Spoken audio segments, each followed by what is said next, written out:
Hello good morning friends. बघा आज मी चालले होते बाहेर बाहेर त्यांना आज होती सुट्टी म्हणून त्यांना म्हटलं चला हो, आज आपण माठ घेऊन येऊ, कारण की उन्हाळा लागलाय, खूप गरम होत होतं म्हणून असं काळं असं माठ घेतलं आम्ही.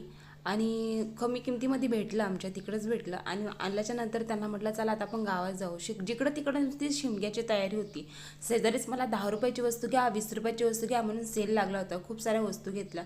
मस्त खूप गरम झालं होतं म्हणून थंड थंड लस्सी पिली. आणि मला दहीवडे खूप जास्त आवडतात. कोणकोणाला दहीवडे आवडतात. 7:30 वाजले, मुघलवरून बिर्याणी घेतली मस्तपैकी. घरी आलो, त्या 10-20 रुपयाच्या वस्तू घेतल्या. खरंच खूप छान वाटलं. आणि त्यांनी बिर्याणी काढली मस्त, मला दाखवून दाखवून बिर्याणी खात होती. हा. आणि मी आपली बिचारी दुपारची मिसळ आणि पाव खात होती. त्यांना ते मला हसत होते. बघ मी मिसळ खातोय, मी बिर्याणी खातोय आणि तू मिसळ खाते. म्हटलं काय होत नाही त्याला, चला. माझी पण मिसळ एकदम दुपारची केली होती, पण एकदम मस्त आणि झणझणीत होती. मला पण खूप जास्त आवडली.